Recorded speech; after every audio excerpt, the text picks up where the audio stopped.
I'm Jillian Moreno, and this is my husband, Mario Moreno. This is Stella Moreno. And we've been together 18 years since high school. Started to try to have a baby right after we got married. We got married 11 years after we'd been together.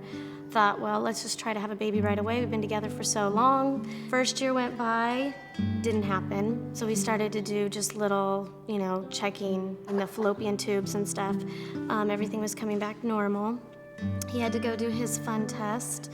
We found a doctor and we did 4 rounds of IUI, and it never worked, and which set into a huge depression for both of us. And in the meantime, all of our friends were getting pregnant, and we were surrounded, we have a huge group of friends, and we were surrounded by them getting pregnant, and we were so depressed because nobody was giving us answers. So we just decided to give up. And we gave up for how many years? Like 5? About 5 years. After those 5 years, we decided, what's our next step? And the next step was to, do research and get recommendations of doctors that can help us out. And we finally found somebody that we felt comfortable with, and we knew that they would get us what we've always wanted. And we knew that eventually it was going to be her decision if she wanted to do the IVF, because the woman has to endure so much with it. So it was actually her decision that got us to our little Stella here. And we ended up selling the house, moving back in with my parents, and storing that money away. And that house that we once bought to raise our family and actually ended up paying for our family. So thank God for that. And we're still, financially going to be burdened for many, many years because of everything we've had to do. In the first round, trying to get over my needle phobia, I was really stressed out the entire time we were doing it. Everything's so new to you.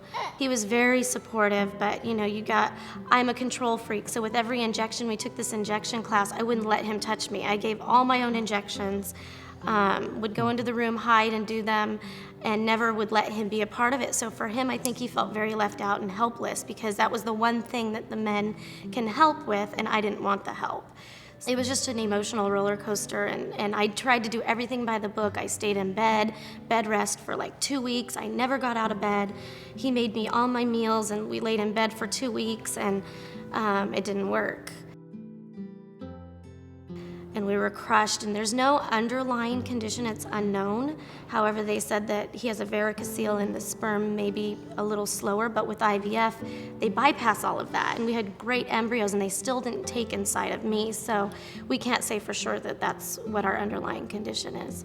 At that point, we were, they pretty much said that it was unexplained infertility. So we were both of us were both healthy to be able to conceive. It's just, somewhere in between, it just wasn't happening.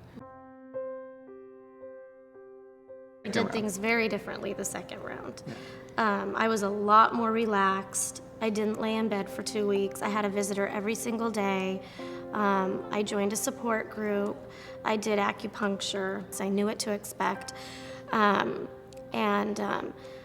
I was still very skeptical. I think he always said he knew it would work the second time because he just had faith in it. But me, I was very worried and thinking, I'm not going to get the positive. But on September 2nd, they called us and they spoke with him. I never wanted to answer the phone because I didn't want the bad news. I wanted him to tell me. I just had this feeling that it was good, and I just wanted to make sure that it was the right, the right answer. So right after he told me, he asked for her, and I knew that it was a positive. So. Our faith is what got us through this. I mean, what doesn't tear you apart makes you stronger, and actually I can now say that I'm thankful for the struggle because our relationship is amazing.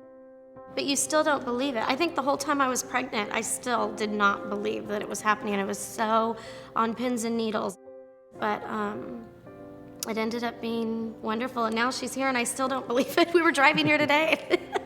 Yeah, it's just crazy. We'll get these moments, and I mean, I don't know if this happens to just everybody, but I think with us, with all the struggle and everything, we'll get like these awe moments where we're just like, we can't believe we're parents, you know? I recommend you feel extremely comfortable with your doctor before you just spend a bunch of money, because we did 4 rounds of IUI. Our minds weren't there. We never saw the same doctor, and it never worked. And I think that's the most important thing for like couples that are doing this, is for them to actually do their homework and try to find the doctor that suits them best. And you're Easy not road. alone. You feel so alone that you have to reach out to people. You have to do the support groups. You have to do something, because that's when it doesn't work, is when you feel so alone. And you do, like, family and friends are there for you, but they don't understand.